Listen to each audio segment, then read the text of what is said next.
Vamos a buscar otra vez el pasaje que acabamos de leer y el cual yo quisiera que lo tengan presente porque lo vamos a ir siguiendo como acostumbramos.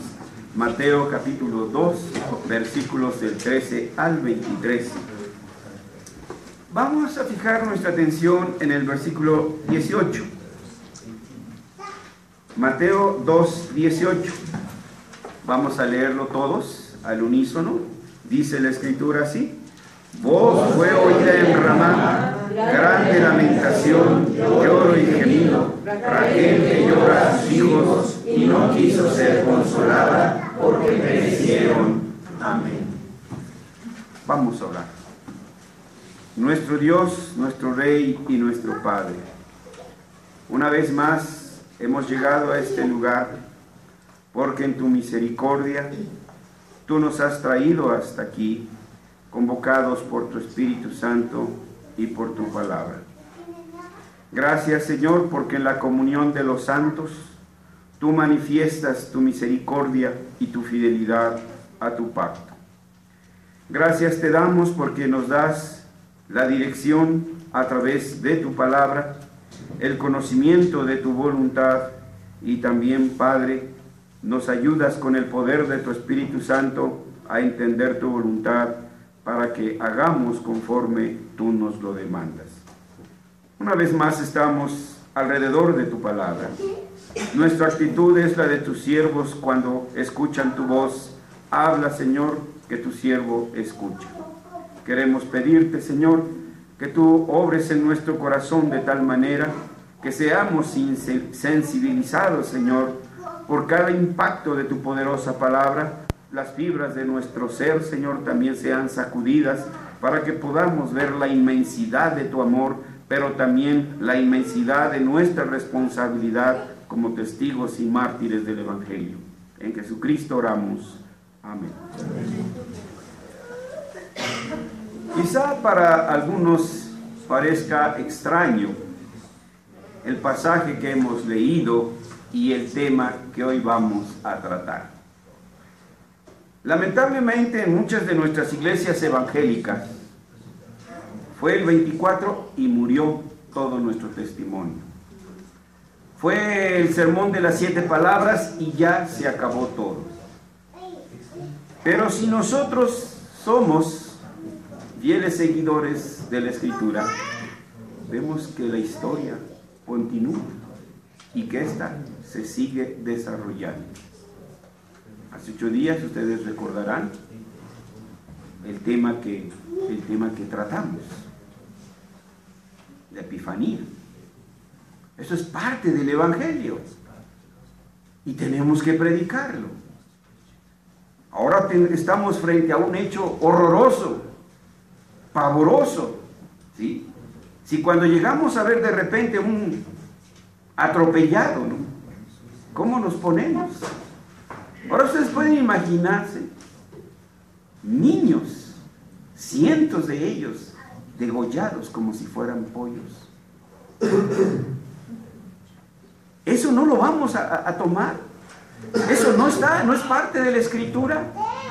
Ah, no, pero esos motivacionales nos dicen los propósitos del nuevo año, que bajar de peso, que hacerme rico, que en fin, etcétera, y nos llenan la cabeza así de buenos propósitos. No estoy diciendo que no debamos de tener rutas, metas, obvio, hermanos. Pero ¿de dónde vamos a partir? Sino del Evangelio, sino de la palabra. Y eso es entonces lo que nosotros debemos de hacer, e incluso hincapié en nuestros hijos. Obvio, a nadie le gusta pensar en las cosas malas. Es más, aquellas experiencias amargas que tenemos o que hemos tenido en el pasado, preferimos ocultarlas y no acordarnos más de ellas. En el año nuevo, todo el mundo piensa en lo que va a hacer y los llama propósitos de año nuevo. Pero es muy difícil que nos centremos en otra parte de la realidad de la cotidianidad, de la cual preferimos no pensar. Preferimos no pensar en lo que va a pasar o en lo que pudiera pasarnos, especialmente en estos días de la turbulenta historia de nuestro país. Los asaltos, los secuestros, los grupos paramilitares que están surgiendo con la etiqueta de, ¿cómo les llaman? De autodefensa. Grupos de autodefensa. No se nos ocurre pensar que pudiéramos tener una enfermedad seria. Platique con los hermanos que tienen problemas del corazón, ¿sí? Problemas de presión arterial, alto colesterol, que nos pueden llevar a un infarto. Pero eso no. Pero le puede pasar, ¿sí? Hoy usted puede estar en el quirófano, en fin, etcétera. Esas enfermedades tan serias como el cáncer, la diabetes, etcétera, tantos. Pero esos son parte de la vida humana. Pero no se nos ocurre pensar en ellas. Creemos que le va a pasar al otro.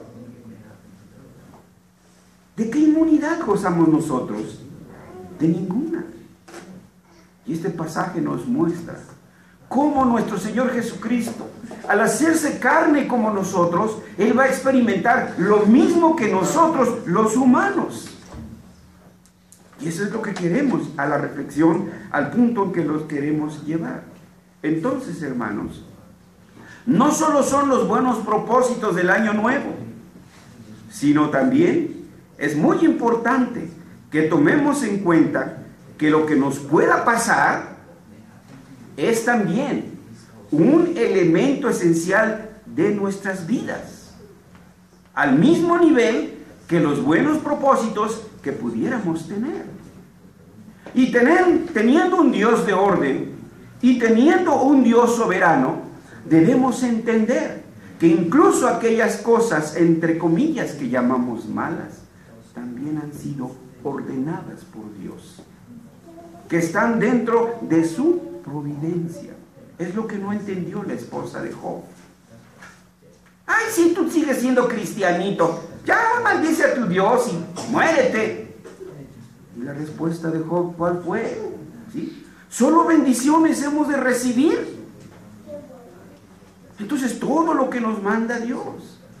¿Y qué dice el apóstol Pablo en Romanos?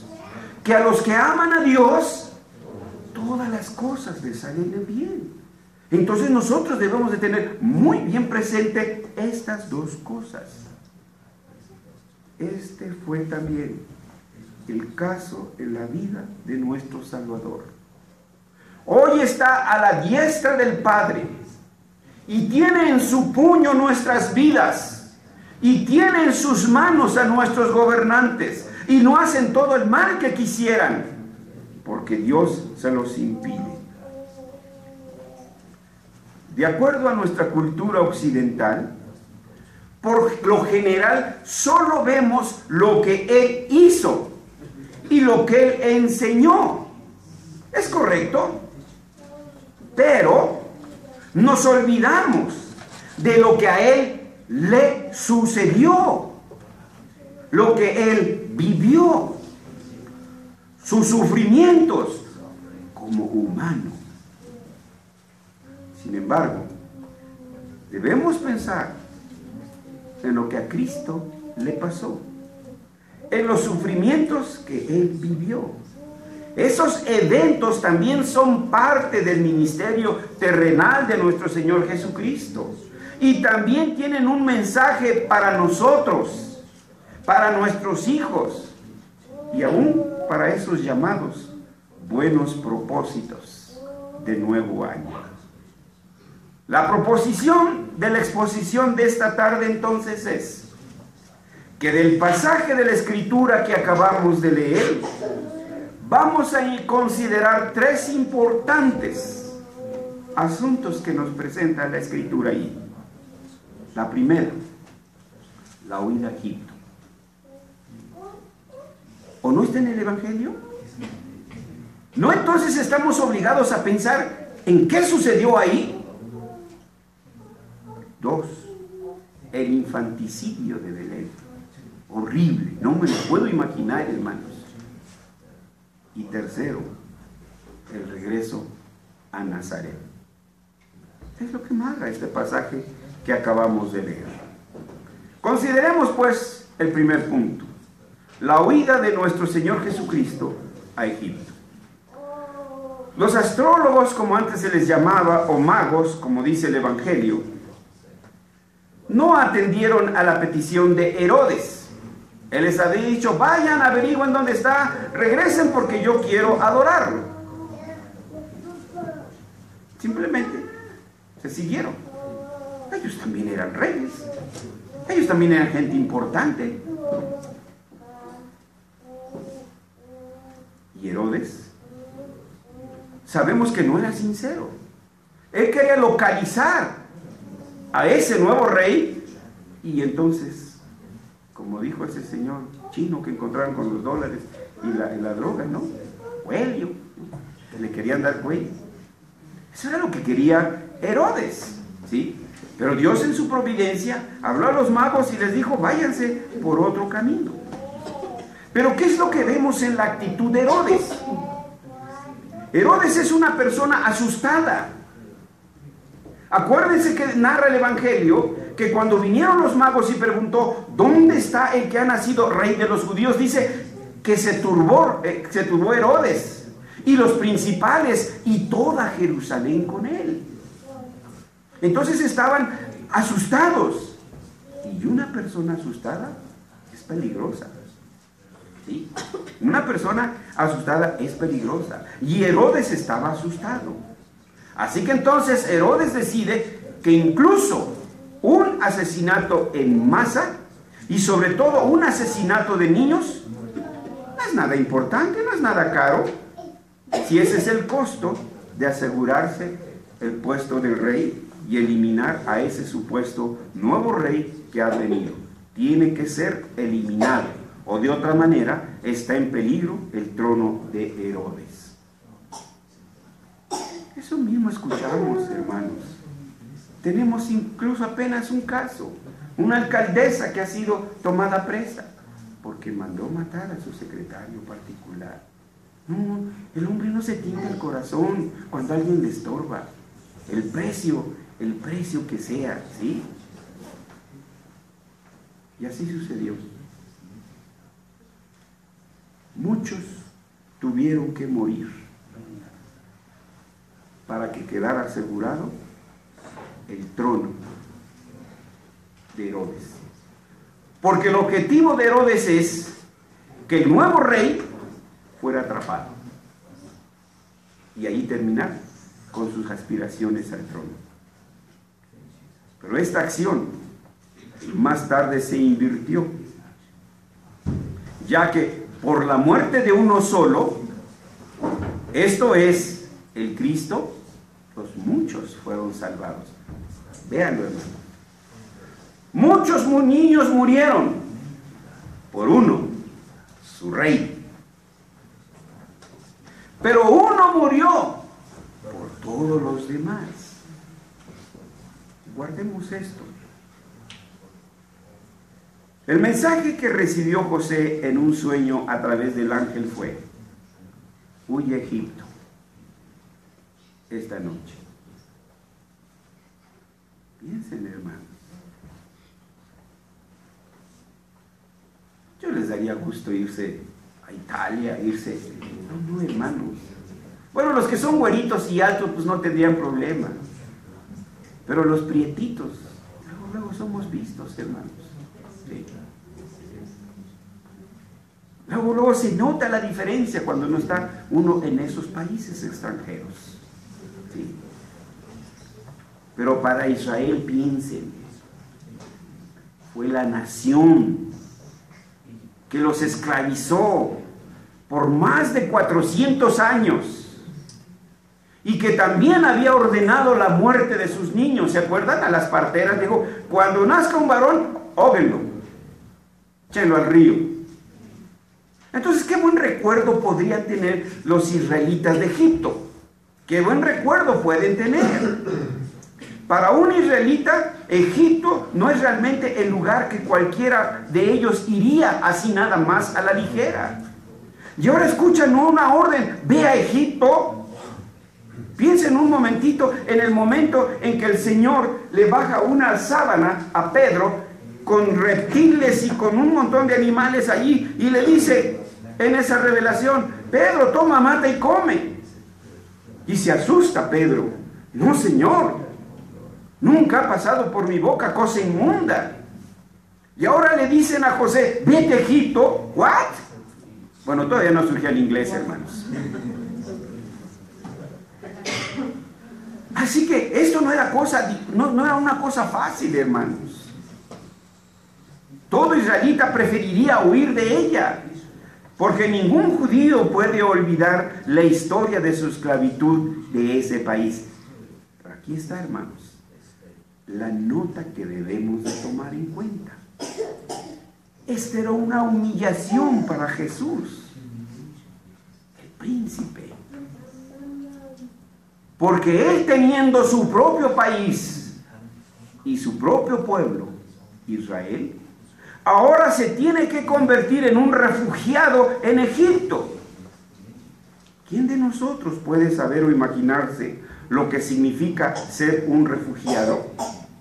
¿O lo que significa estar en un país extranjero entre extraños, sin ninguna clase de derechos y privilegios? Sin embargo, piense que hoy en día hay millones de cristianos. Nota, apúntelo, grábeselo. Jesús estaba allá como extraño, teniendo su propia tierra. Piensen en esto. Hoy, 2014, hay en este día millones de cristianos que vivimos como refugiados de nuestra propia heredad. Este mundo es nuestro Dios, de nuestro Dios, es de Él, y su Hijo es el heredero, y nosotros sus coherederos. Nosotros no podemos hablar abiertamente de nuestra religión en las mesas de trabajo científicas, en los sindicatos, en las empresas. No, allí queda proscrito. ¿Cuál libertad? Somos ciudadanos de segunda, hermanos. Cuando todo esto es nuestro y vivimos como extraños aquí. Y esto nos lleva entonces al otro punto, no menos importante: el infanticidio de Belén. Ahora trate de imaginarse esto. O usted vea su vástago. ¡Ay, el más bonito del mundo!, ¿verdad? Sí, también para mí. Sí. Y que de repente escuchen la puerta. ¿Sí? Y entran las fuerzas de Hitler. ¿Sí? ¡Pum! ¡Ay! Y son muy, ya saben ustedes, como los Judas, ¿no? Muy elegantes. A pesar de que le deben de enseñar allí una orden. ¿Sí? No, sí entran muy corteses y no, mire usted, no. ¿Te puede imaginarse la soldadesca herodiana? De inmediato irrumpir hasta adentro, entrar y inspeccionando las recámaras, inspeccionando a los niños que duermen, y luego sacan a los que les parezcan que tengan por el promedio de 2 años. Ya afuera, estos soldados a sangre fría le cortan la cabeza al niño, como si degollaran a un pollo. ¿Y cuál es la respuesta? Son las órdenes del rey. Esta sería la única explicación que recibirían. Oye, hermanos, todo lo que salga de las cámaras ya es ley. No, un momento. No todo lo legal es legal. Cuando se violan los derechos de la Constitución, cuando se violan los derechos de los ciudadanos, pierde su legalidad.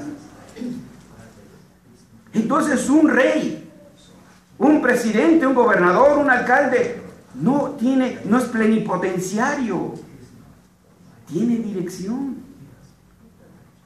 Y luego la gente que se presta para esto, la SS, la Gestapo, cuando mató a todos estos judíos, ¿sí? Eran seres humanos, no sentían nada. Quiera Dios que algo de remordimiento les hubiera llegado. Esta era la única respuesta que recibían los padres, los hermanos y las hermanas del niño asesinado, y tenían que quedar con eso satisfechos. No importaba su dolor, no importaba sus lágrimas. Las órdenes del rey se han cumplido. Vi un video de Israel cuando en esas ansias de paz llegaron a algún acuerdo con Gaza y los palestinos de sacar a los israelitas que vivían en la franja de Gaza para dejarles Gaza a los palestinos. Y ahí estaban los soldados de Israel desalojando e impidiendo que las familias regresaran a su casa. Y las lágrimas de las soldadas y las lágrimas de los soldados rodando por sus lágrimas. Estos soldados herodianos, ¿ustedes creen que habrían rodado alguna lágrima? Difícilmente, hermanos, cuando no se tiene temor de Dios. Los soldados de Herodes ya se habían trasladado al lugar de otros vecinos y la escena se repetiría una y otra vez. Sería desastroso, hermanos. No se lo pueden imaginar. Pues por eso debemos leer la Biblia, hermanos, para ver cuán maravillosa es la obra redentora de nuestro Señor, que ordena todo eso nada más por usted y por mí. Es difícil imaginar el llanto desesperado de un día como este de las madres. Pues yo nomás que conozco 2 que 3 de ustedes. Apenas tiene 36.6. Híjoles, ya le quieren echar las ambulancias y todo el centro médico a sus hijos.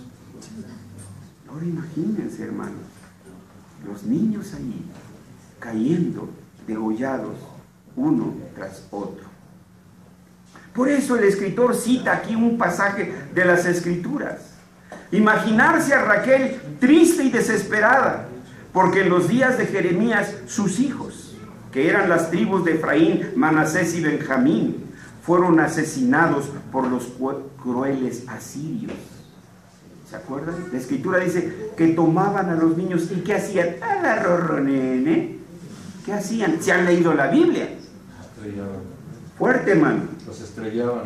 Sí, como si fueran huevos en el sartén. No, contra la pared, hermanos. ¿Pueden ustedes imaginarse semejante crueldad? Estallarle las vísceras a los bebés. Así es el hombre de horrible, hermanos. Ese es el corazón verdadero del hombre. ¡Ay, qué bueno eres tú! No. El hombre es pura podredumbre. Es pecado. ¿Sí? Fueron asesinados. Entonces, hermanos, al llegar aquí, debemos de entender que Esteban no fue el primer mártir del Evangelio, que ciertamente tampoco fue muerto así con rosas, ¿verdad? Fue muerto a pedradas. Pero pensemos que estos niños fueron los primeros mártires del Evangelio. La primer sangre derramada cuando nuestro Señor vino en su ministerio terrenal. Ahora, estos niños mueren en lugar de Cristo. Véase, porque a quien buscaban era Cristo. Estos niños murieron en lugar de Cristo. ¡Qué paradoja! ¡Qué paradoja! Porque vino Cristo precisamente para salvar a los niños. Y ahora resulta que los niños mueren por su Salvador. Y esos niños tienen que ser salvados a través de su sangre. Y resulta que estos niños son los que mueren en su lugar porque Cristo ya se encontraba en Egipto. Como que se nos revuelven las neuronas en el cerebro, ¿verdad, hermanos? Porque no lo entendemos. Porque lo estamos viendo con nuestros ojos humanos, no con los decretos divinos de nuestro Dios y soberano. Sin saberlo, estos pequeños mártires no mueren sin sentido ni significado. ¿Qué dice el salmista? Honrosa es a la muerte de Jehová la muerte de sus santos. ¿Qué dice en Apocalipsis? Bienaventurados de hoy en adelante los que mueren en el Señor. Sí, pero estarán con su Señor. ¿Pero qué dice? Sus obras siguen. Hoy estos niños los seguimos recordando. Vienen a nuestra memoria porque fueron los primeros mártires del Evangelio. Y hoy nosotros apenas me dicen mi alma y ya me quiero ir de la iglesia. Porque hice una moción y me la votaron. No, pues yo ya no voy allá. Porque me tienen allá en el rincón. No, pues ya no voy. ¿Qué tipo de mártires somos? Como alguien dijera por allí, soldaditos de chocolate. ¿Sí? Estos niños, sin saberlo, mueren para que Jesús pueda vivir. ¡Ah! Pero si nos quedamos aquí, estos niños son unos héroes. Y hay que ponerles entonces, ¿qué? Un monumento, ¿verdad? No. Tenemos que seguir con la narrativa del Evangelio, porque más tarde, plenamente consciente de lo que está haciendo, Cristo tendrá que sacrificar su sangre por la de esos niños y por la de todos. Y en su agonía, consciente de todo ello, dice: consumatum est. Consumado es. Ahora esos niños estarían en el regazo de su Señor, porque su Salvador murió por ellos. Eso es lo que tenemos que ver. Y entonces nos vamos al tercer punto: el regreso a Nazaret. Poco después de esta última atrocidad cometida por Herodes, Dios lo llamó para dar cuenta de sus actos. Mientras tanto, en Egipto, el ángel le dijo a José que regresara a su patria. José tomó a María y al niño para emprender el viaje de retorno a la casa. ¿Mero capricho? No, hermanos. No. Por eso insistimos, ponderamos en la lectura sistemática y progresiva de las Santas Escrituras. Vaya a Génesis y continúe con Éxodo, Levítico hasta Apocalipsis y regrese. ¿Por qué fue Cristo a Egipto? Porque ya estaba profetizado: y de Egipto llamé a mi hijo. Esto es lo que no pudieron ver los judíos. Abren las Escrituras y leen Miqueas: pero tú, Belén de Judá, no eres la más pequeña, porque de ti me saldrá el Salvador. No pudieron ver que su Mesías ya había nacido ahí. No pudieron ver que su Mesías fue llamado de Egipto, porque así decía la profecía: de Egipto llamé a mi hijo. Esta es la razón por la que Cristo fue a la tierra del cautiverio, para después ser liberado. El Salvador. Pero nótese aquí, ¿por qué fue? ¿Por qué mandó el Señor a su hijo a Egipto? ¿Por qué tomó nuestro lugar? Él llevó sobre nosotros sus sufrimientos. Su pueblo había sufrido la esclavitud en Egipto. Y ahora Jesús iba a Egipto. Era humillante. ¿Verdad que eso no lo podemos ver, hermanos? Eso es lo que necesitamos los predicadores. La exégesis sana de la Escritura. No el mero comentario de un manoseo de la Biblia. Por eso necesitamos conocer las Escrituras a profundidad, ¿sí? Para poder hacer esa explicación al pueblo del Señor. El Salvador tenía que ser como el hombre en todas las cosas, porque Él estaba asumiendo nuestros pecados, porque por su llaga fuimos curados. Pero este no es el final. José descubre que Arquelao reinaba en Judea en lugar de su padre Herodes. Su padre le había enseñado bien, hijo de tigre pintito, porque Arquelao ya había reprimido sangrientamente una rebelión contra él. Eso tienen los dictadores. ¿Qué pasa en Siria? Inmisericordiamente, hermano. Inmisericordiamente. Muere la gente como si fueran moscas por mantenerse en el poder. ¿Cómo corrompe, hermanos? ¿Cómo corrompe? Pero los evangélicos no cantamos mal las rancheras. Pastores que se entronizan en el púlpito y que son capaces de todo por mantenerse ahí. Es triste, hermanos. Tuvimos noticias de por ahí del norte, ¿no? Que un pastor quería poner, ¿qué? A su hijo como... por ahí va el asunto, ¿no? Y que le inventan no sé qué cosa al pastor que estaba allí y pongan a la cárcel para que entonces el otro pudiera tomar el púlpito.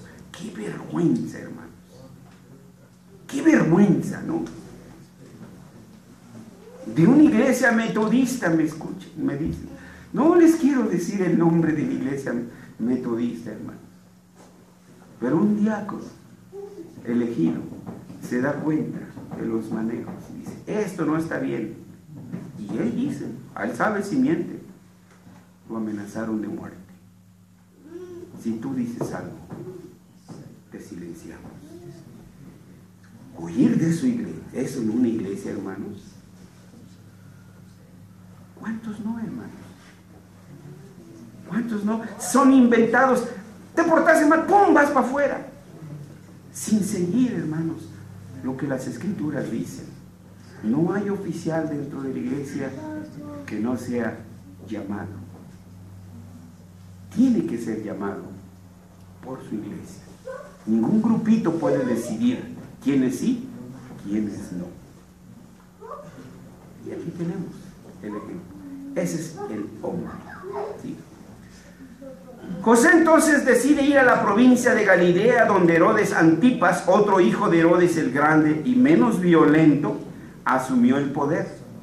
Así que se fue a vivir en Nazaret, como se había anunciado por medio de los profetas durante muchos siglos, que sería llamado Nazaret.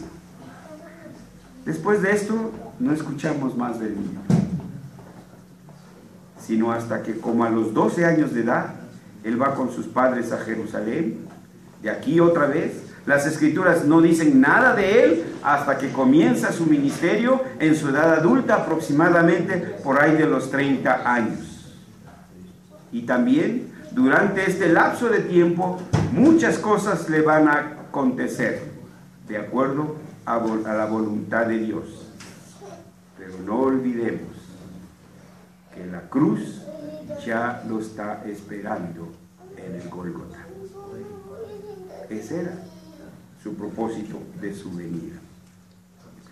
De todo lo que nosotros estemos planeando hacer para este año y de todo lo que nos pudiera suceder en este año nuevo que iniciamos, lo más importante que pueda y deba sucedernos es que nosotros hemos sido librados por nuestro Salvador, que nosotros hemos nacido de nuevo, que usted es hijo de Dios, que usted es hija de Dios, que Cristo vive y reina en su corazón. Es lo más importante de su vida, y eso lo debe de tener presente cada día, cada hora, cada minuto, cada semana, cada mes, hasta que estemos en la presencia de nuestro Salvador.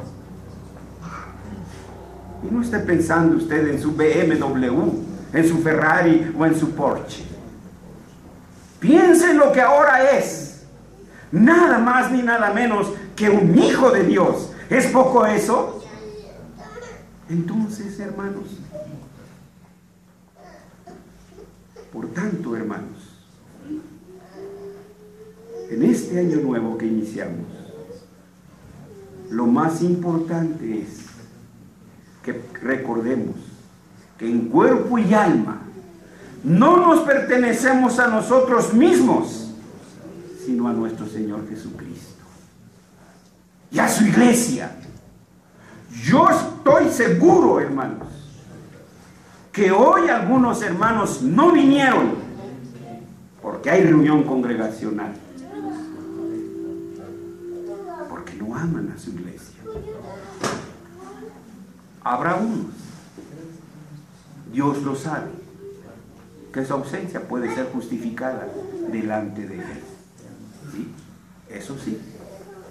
Pero debemos de recordar, no nos pertenecemos a nosotros mismos, sino a nuestro Señor Jesucristo. Pero nuestro Señor Jesucristo tiene un cuerpo.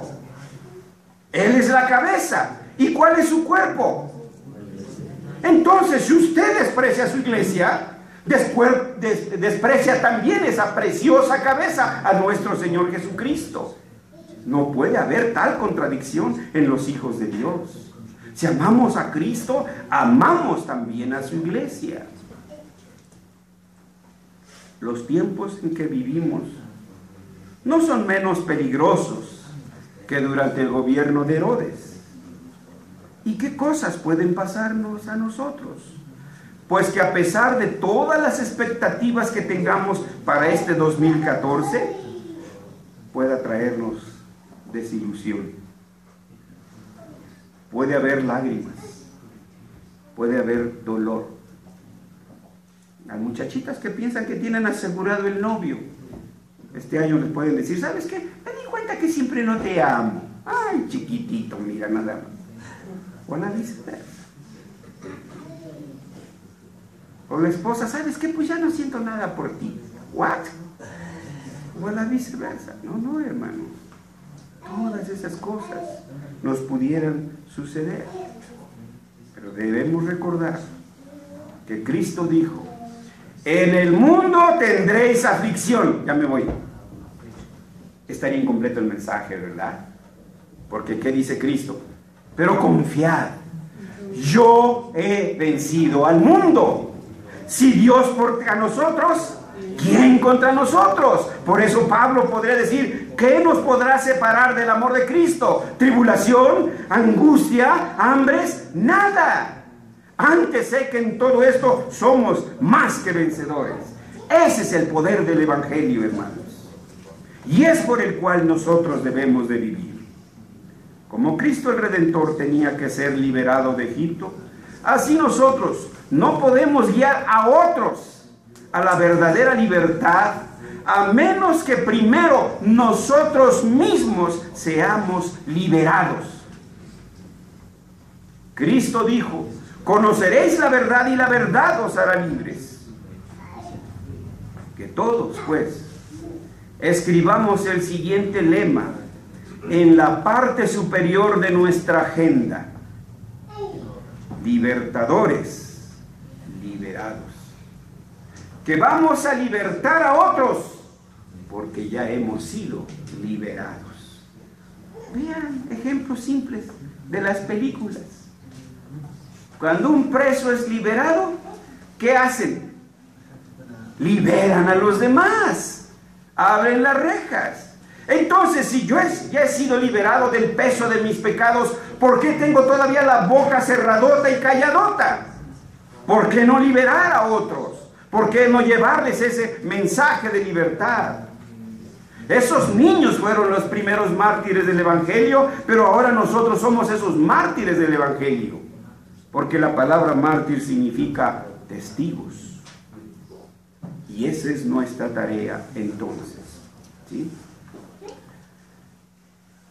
Como Cristo el Redentor tenía que ser liberado de Egipto, así también la gente tiene que ser liberada de ello. Primero, tenemos que ser liberados de nuestros pecados. Tenemos que ser liberados de nuestra inmadurez espiritual, hermanos. Ese es otro gran problema. Si las cosas no suceden como yo quiero, si las cosas no suceden como yo las concibo, si las cosas no son como yo quiero que sean, un momento, entonces, ¿qué es Dios? ¿El genio de la lámpara de Aladino? ¿El cual tú le frutas? Sí, amo, dime. No, hermano. Debemos esperar pacientemente la voluntad de Dios. Él es nuestro Dios, no nosotros. ¿Quién de nosotros? Yo quiero saber cómo están ahorita las cosas. De los que van a pedir un trabajo. Mira, si tú quieres que yo trabaje aquí, mira, me tienes que dar ese, me tienes que dar, ay, me tienes que dejar ver mi lloronovela. ¿Sí? Si nos preguntan, no, miren, aquí está el trabajo, ¿lo toma o lo deja? Ay, no, sí, no. Como se sabe que están, ¿verdad? Entonces, hermanos, eso es lo que nosotros debemos de ver. Nuestra inmadurez espiritual. Es Dios quien determina los tiempos, las ocasiones, las oportunidades, no yo. ¿Sí? No, las cosas tienen que ser a la hora que yo digo, así. Un momento. Las cosas se hacen cuando Dios dice que se deben de hacer. Tenemos que ser liberados también, hermanos, de nuestra tibieza para avanzar en el reino de Dios. Nuestra tarea no es solamente ser dominguero aleluyista. Allá afuera está la economía, está la educación, está la filosofía, está el comercio, en manos de incircuncisos, de cainitas, de paganos que le están enseñando a sus hijos. Eso no nos cabe aquí. Que somos también ciudadanos del reino. Y somos tibios para arrebatar el reino. Porque eso es lo que quiere el Señor, que arrebatemos ese reino. Necesitamos todo esto, hermanos, para poder llevar libertad, la libertad que Cristo nos ofrece. Así que, como dice el Evangelio, si el Hijo os libertare, seréis verdaderamente libres. Mientras, todo lo demás es ilusión. Es como que él se emborracha. Dice que para olvidar, pero se está acordando, ay, pero la quiero. Y según para olvidar, el que se droga, ¿sí?, etcétera. No, hermano. Vamos a llegar a la conclusión. De este lado ya se me durmió la mitad, espero que de esta otra no. Por eso ya mejor ya acabo. Herodes vio que el reino de Cristo amenazaba su reino. Sí, era cierto. Pero no solo Herodes, también nosotros. Y nos sacudimos. Porque Cristo amenaza todo aquello que queremos hacer o poseer fuera de Él. Sí. Dios llamó a Abraham. ¿Se acuerdan? Pero el bueno de Abraham se llevó a Lot. ¿Se acuerdan? Sí, ¿verdad? Digo, ya llegaron a esa parte de la escritura. ¿Y qué pasó? Dijo el Señor, sí, pues llévate a tu sobrino, ya está, cuando quieras. ¿Qué hizo el Señor? ¡Qué fuerte! Ya llegaron a esa parte, los separó. ¿Sí? Dios les va a quitar todo aquello que amenace su relación con Él. Así que ni chillen ni berreen. Lo mejor es que hagamos lo que Dios quiere. Herodes temía lo desconocido, pero porque él no conocía la gracia de Cristo. Nosotros estamos seguros que tanto en la vida como en la muerte no nos pertenecemos a nosotros mismos, sino a nuestro Salvador. Así que pensemos en lo que pudiera sucedernos en este año 2014. Si me van a cafetear, hermanos, que sea con café de grano. Puede ser. ¿Sí? Y los que me deben cafés, pues ya páguenmelos, no sea que me llame el Señor y todavía ni siquiera puedo probar uno de esos cafés. Pero Cristo dijo: en el mundo tendréis aflicción, pero confiad, yo he vencido al mundo. En Egipto, Cristo se había convertido en un expatriado. Aún antes de llegar al Gólgota, Cristo ya había sido desechado de su pueblo y forzado a huir a un país extraño. Nosotros también, aunque elegidos, somos unos expatriados, lejos de la ciudadanía de Dios, mientras vivamos alejados de Él. Tome nota. Pero Cristo, el que fue rechazado por causa de nuestros pecados, ahora nos ha adoptado como sus hijos. Lo quiere adoptar a usted. A usted le está haciendo el llamado. Venid a mí y yo os haré descansar. Venga su Padre. Venga Dios. Venga a Jesucristo. Y dígale: Señor mío y Dios mío. Entonces usted y nosotros podremos gritar juntos: si Dios con nosotros, ¿quién contra nosotros? Qué misteriosos son los caminos del Señor.